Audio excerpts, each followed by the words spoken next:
नमस्ते दोस्तों, आप सभी का स्वागत है हमारे YouTube चैनल पे जिसका नाम है किस्से क्रांति। आशा करता हूँ आप सभी कुशल मंगल होंगे। चलिए कहानी में आगे बढ़ते हैं। ये कहानी शुरू होती है कर्नाटक के बेंगलुरु शहर से। इस शहर में एक जगह है डोंडाबिदरकुल। यहाँ एक आदमी रहता था जिसका नाम था नवीन कुमार। वह विवाहित था और उसकी पत्नी का नाम अनुपल्लवी था। नवीन और अनुपल्लवी के दो बच्चे भी थे। नवीन अपनी पत्नी से बहुत प्यार करता था और उसकी हर छोटी बड़ी इच्छा को पूरा करने की कोशिश करता था। वह चाहता था कि यह परिवार सुखी और समृद्ध जीवन व्यतीत करे। इसके लिए वो दिन रात मेहनत करता था। उसकी एक छोटी सी आटा चक्की की दुकान थी। वह यहीं काम करता था। साथ में उसके पास एक कार भी थी। जिन दोनों दुकान पर कम काम होता था, वो अपनी कार को टैक्सी की तरह इस्तेमाल करता था। जब भी उसके पास खाली समय होता, वह इस कार को टैक्सी के रूप में चलाता, ताकि वो अधिक से अधिक पैसा कमा के अपने परिवार की हर इच्छा पूरी कर सके। जिस तरह से वह अपना परिवार चला रहा था, उसी प्रकार जिंदगी ऐसे ही उनकी गुजर रही थी। अब आता है 23 जुलाई 2022 का दिन। इस दिन नवीन सुबह अपनी गाड़ी लेकर चक्की चला गया और दिन भर यही काम करता रहा। उसके पास हर शाम 3-4 घंटे का खाली समय होता था जिसमें वे अपनी कार को टैक्सी की तरह चलाता था। 23 जुलाई 2022 की शाम वह अपनी कार लेकर घूमने के लिए निकल पड़ा। अब धीरे धीरे समय बीतता गया। शाम से रात होने लगी, लेकिन नवीन अभी तक घर नहीं आया। इधर अनुपल्लवी अपने पति का इंतजार कर रही थी। अनुपल्लवी अपने पति को बार बार फोन कर रही थी, पर उधर से कोई जवाब नहीं दे रहा था। यह लगभग रात 9 से 10 बजे के बीच की बात थी। बार बार फोन लगाने पर भी पति के फोन न उठाने से अब अनुपल्लवी परेशान होने लगी। तनाव कम करने के लिए उसने नवीन के दोस्तों को फोन किया और नवीन के बारे में पूछा, लेकिन उन्होंने कहा कि नवीन यहाँ नहीं आया है। धीरे धीरे 23 जुलाई की पूरी रात बीत जाती है और अब 24 जुलाई का दिन शुरू होता है। अनुपल्लवी मोहल्ले के लोगों से पूछती है कि क्या आपने नवीन को कहीं देखा है, लेकिन वो साफ मना कर देते हैं। दिन बीत रहा था। 24 जुलाई, 25 जुलाई, 26 जुलाई और ऐसे करते करते अब नवीन को लापता हुए एक हफ्ता बीत चुका था। अनुपल्लवी ने अपने पति को हर जगह खोजा, लेकिन वो कहीं नहीं मिला। आपको याद रखना चाहिए कि एक हफ्ते बीतने के बाद भी अनुपल्लवी पुलिस स्टेशन नहीं जाती और गुमशुदगी की रिपोर्ट दर्ज नहीं कराती। नवीन की बहन भी घर से कुछ दूरी पर रहती थी।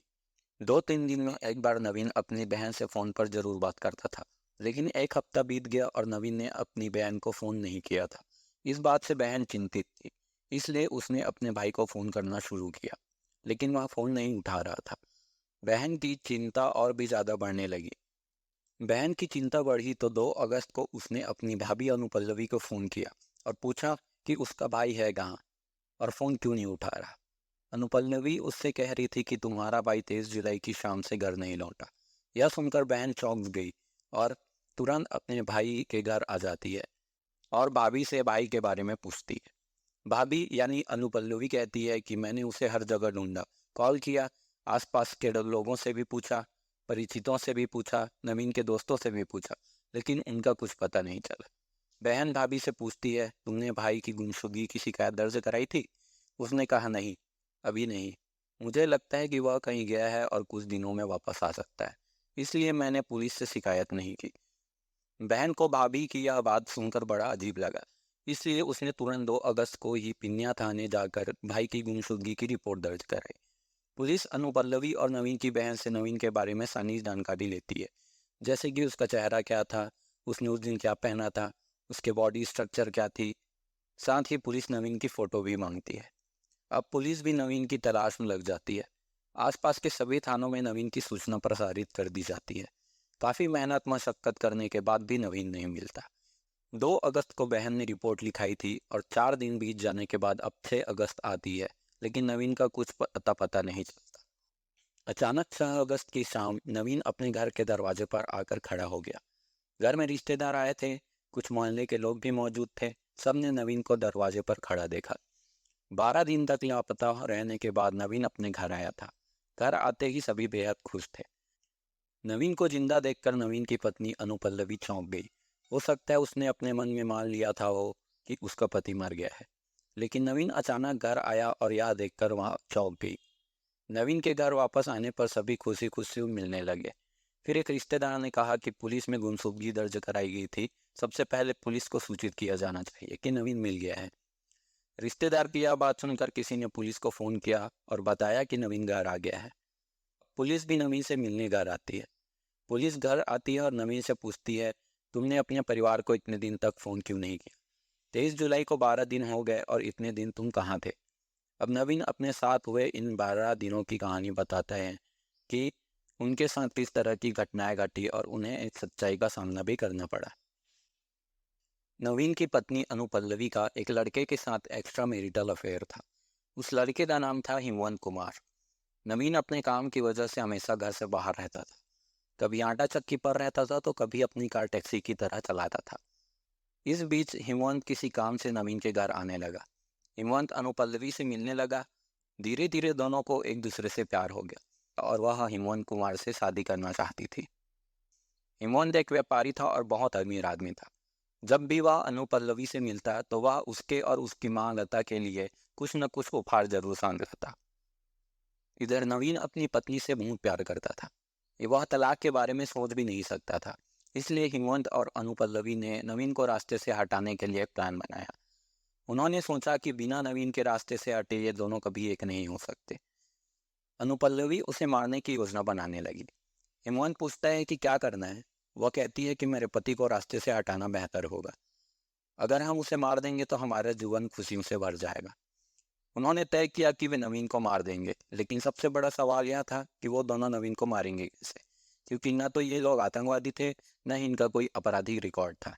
इतने में अनुपल्लवी को कहीं से पता चलता है कि कुछ लोग हैं जो पैसे लेकर उसे जान से मार देते हैं, जिन्हें कॉन्ट्रैक्ट किलर या सुपारी किलर कहते हैं। अनुपल्लवी हिमवंत को इस बारे में बताती है। अब हिमवंत इन किराए के हत्यारों को ढूंढना शुरू कर देता है। कुछ दिनों की खोज के बाद वह कुछ अपराधी जैसे लोगों से मिलता है। हिमवंत नवीन का मर्डर करवाने के लिए 3 लोगों को चुनता है। ये कॉन्ट्रैक्ट किलर कुछ दिन पहले ही इस काम में आए थे और शायद ही इनका पहला कॉन्ट्रैक्ट था।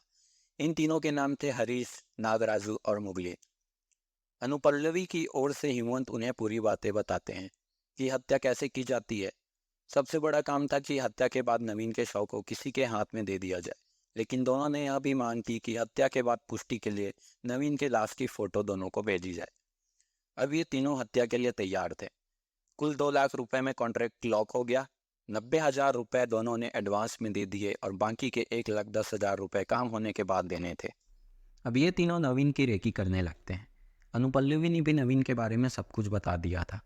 नवीन को रास्ते से हटाने का दिन तय किया गया और वह दिन था 23 जुलाई का। अब 23 जुलाई का दिन आता है।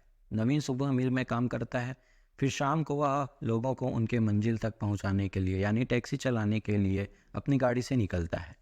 रास्ते में नवीन को 2 लोग मिलते हैं। ये 2 उन्हीं 3 लोगों में से होते हैं जिन्हें सुपारी दी गई होती है। नवीन अपनी कार रोकता है, फिर वो 2 लोग कार में बैठ जाते हैं। अब कार आगे बढ़ने लगती है। कुछ दूर जाने के बाद एक और आदमी कार रोकता है और ये कोई और नहीं बल्कि तीसरा कातिल होता है। अब वो भी कार में बैठ जाता है। कार फिर से आगे बढ़ने लगती है। नवीन को यह अंदाज़ा भी नहीं होता कि जो 3 लोग उसके कार में बैठे हैं वो उसी की जान की सुपारी लिए हुए बैठे हैं। अब आधी रात में व्हाट्सएप के माध्यम से अनुपल्लवी और हिमवंत को एक फ़ोटो भेजी जाती है, तो बहुत ही दर्दनाक थी। यह नवीन की लाश की फ़ोटो थी, जिसमें नवीन को बहुत ही बुरे तरीके से पीटा गया था। सिर भी फटा हुआ था, चेहरे से भी बहुत खून निकल रहा था और गर्दन पर धारदार चाकू के निशान थे। नवीन का पूरा शरीर खून से लथपथ देखकर हिमवंत को बहुत बुरा लगने लगा कि तीनों ने उसे इतना क्यों पीटा। इसके विपरीत अनुपल्लवी अपने पति की ऐसी हालत देखकर खुश होने लग गई और उसे लगने लगा कि अब वह अपने प्रेमी हिमवंत से शादी कर सकती। इन लोगों ने स्वीकार कर लिया था कि नवीन का खेल खत्म हो चुका है और इनको अब कोई रोकने वाला नहीं है और अब ये लोग बिना किसी रोक टोक के शादी कर सकते हैं। अगले दिन में हत्यारे अनुपल्लवी के घर आते हैं और बाकी के पैसे लेकर अपने घर चले जाते हैं। हिमवंत और अनुपल्लवी को यह महसूस होने लगता है कि सब कुछ प्लान के मुताबिक सही से हो गया। इसके बाद ही अनुपल्लवी अपने पति को खोजने का नाटक करने लगी। इसके साथ ही परेशान होने का भी नाटक करने लगी और इस कारण उसने पुलिस में गुमशुदगी की शिकायत दर्ज नहीं कराई थी। इधर नवीन की दिल दहला देने वाली फोटो देखकर हिमवंत काफ़ी परेशान रहने लगा। उसका दिल दहल उठा था। उसे रिग्रेट होने लगा कि ये उसने क्या कर दिया। वह तो बस एक लड़की से प्यार करता था और इसी चक्कर में उसने किराए के हथियारों से नवीन को मौत के घाट उतार दिया। उसे पछतावा होने लगा कि वह अनुपल्लवी से क्यों प्यार करता है। उस महिला के 2 बच्चे थे, एक प्यार करने वाला पति था, लेकिन उसने उसका घर उजाड़ दिया। इमन को डर था कि जब नवीन के रिश्तेदार पुलिस से शिकायत करेंगे और अनुपल्लवी से पूछताछ करेंगे तो उसमें उसका भी नाम आएगा और उसे भी जेल जाना पड़ेगा, क्योंकि उसने उन भाड़े के हत्यारों को खोजकर उनसे बातें की थी और उसने ही उन तीनों को पैसे दिए थे। इमन के दिमाग में लगातार ये बातें चलने लगी और इन सब से परेशान होकर उसने 1 अगस्त को अपने ही घर में पंखे से लटक कर जान दे दी। अब सवाल उठने लगा कि अगर 23 जुलाई को ही नवन की मौत हो गई थी तो वह 6 अगस्त को सही सलामत घर कैसे आया और उसके शरीर पर खरोच का एक भी निशान नहीं था। अभी तक आपने वो सुना जो होना चाहिए था, लेकिन जो हुआ उसे आप अब जानोगे। अनुपल्लवी के मुताबिक 23 जुलाई की शाम जब तीनों हत्यारे नवीन की कार में बैठे थे तो वे ये लोग नवीन को सुनसान इलाके में ले जाते हुए अपने सुनियोजित रास्ते में ले जाने लगे। चूंकि रात बहुत हो रही थी इसलिए धीरे धीरे रास्ते से लोग कम हो रहे थे। नवीन को उन पे शक होने लगा और लगने लगा कि ये लोग कुछ गलत कर सकते हैं। उसने तुरंत अपनी गाड़ी रोकी और उन्हें मना कर दिया कि गाड़ी आगे नहीं जाएगी। अभी इन तीनों ने नवीन को डराने के लिए बड़े बड़े चाकू निकाल लिए। नवीन समझ गया था कि ये लोग कुछ गलत कर सकते हैं। नवीन सोचने लगा कि उसकी किसी से कोई दुश्मनी भी नहीं है, फिर भी ये लोग उसे क्यों मारेंगे। जब गाड़ी उन तीनों के बताए स्थानों पर रुकी तो वह उनसे पूछता है कि तुम मेरे साथ क्या करोगे। वे कहते हैं कि हम तुम्हें मार देंगे, यह हमारी मजबूरी है और हमने इसके लिए पैसे लिए हैं। नवीन कहता है कि मेरी ना तो किसी से दुश्मनी है और न ही आज तक किसी से मेरी लड़ाई हुई है। मैं एक गरीब आदमी हूँ और मैं काम करने वाला आदमी हूँ, मैं किससे दुश्मनी रखूँगा। हत्यारों में से एक कहता है कि अब हमारे पास तुम्हें मारने के लिए पैसे हैं, शायद तुम्हारी किसी से दुश्मनी होगी। नवीन बहुत मासूमियत से बात कर रहा था। वह आगे कहता है कि ठीक है, अगर तुम पैसे के लिए मुझे मारना चाहते हो तो मुझे मार डालो, लेकिन मारने से पहले मुझे बताओ कि मुझे मारने के लिए किसने पैसे दिए हैं।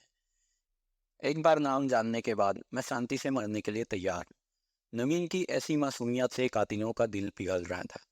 उन्होंने पहले तो अपने नियमों के कारण उसे कुछ नहीं बताया, लेकिन बाद में अपने नियमों को तोड़कर उसे पैसे देने वालों का नाम बता दिया। उन्होंने कहा कि तुम्हें मारने के लिए पैसे तुम्हारी पत्नी और उसके प्रेमी ने दिए हैं। नवीन ये बात सुनकर दंग रह गया। उसे इन तीनों की बात में बिल्कुल यकीन नहीं हुआ। नवीन ने बार बार पूछा, लेकिन हर बार तीनों ने यही कहा कि तुम्हारी पत्नी और उसके प्रेमी ने तुम्हें मारने के लिए पैसे दिए हैं। उन्होंने पूरे सबूत भी दिखाए, व्हाट्सएप चैट के साथ साथ अनुपल्लवी का नंबर भी दिखाया। ये सब देखने और सुनने के बाद नवीन के पैरों तले जमीन खिसक गई। नवीन कहता है कि इस सच्चाई को जानने के बाद तुम मुझे मार दो तो अच्छा होगा। अगर तुम मुझे जिंदा भी छोड़ोगे तो मैं आत्महत्या कर लूंगा। मैं इस तरह के सच के बाद नहीं जी सकता।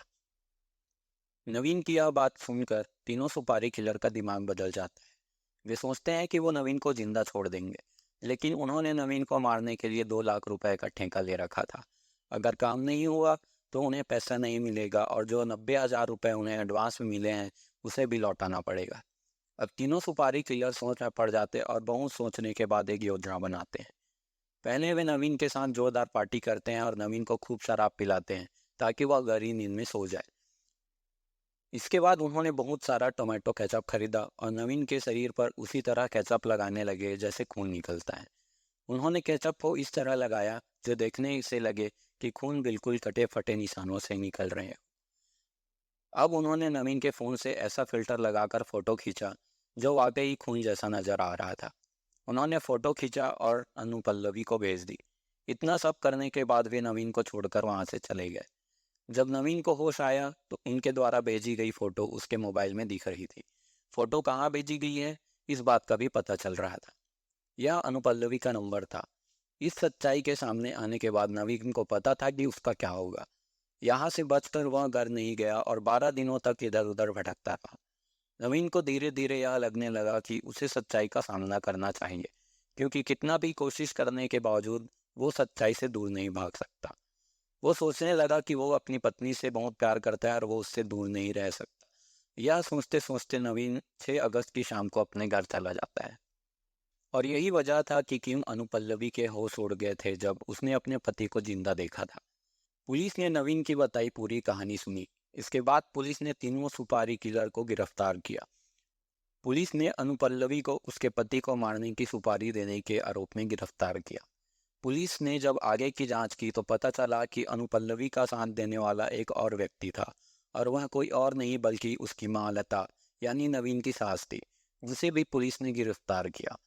इस केस में कुल 5 लोगों को गिरफ्तार किया गया, जिनमें 3 हत्यारे, नवीन की पत्नी और नवीन की सास यानी अनुपल्लवी की माँ थी। पुलिस उन पांचों को हिरासत में लेकर आगे की कार्रवाई शुरू करती है। कुछ दिनों के बाद नवीन पुलिस स्टेशन जाता है और केस वापस लेने की कोशिश करता है। नवीन कहता है कि मैं अपनी पत्नी से बहुत प्यार करता हूँ, बच्चे भी घर में अकेले हैं और उन्हें माँ के सहारे की ज़रूरत है। मैं अपनी पत्नी के साथ जीवन बिताना चाहता हूँ, कृपया आप इसे छोड़ दें। इस पर पुलिस कहती है कि यह केस बहुत डरावना है और हो सकता है कि अनुपल्लवी बाद में भी ऐसा काम करे। इसके बाद पुलिस नवीन को वापस घर भेज देती है। और यह थी आज की पूरी कहानी। आशा करता हूँ आप सबको कहानी पसंद आई होगी।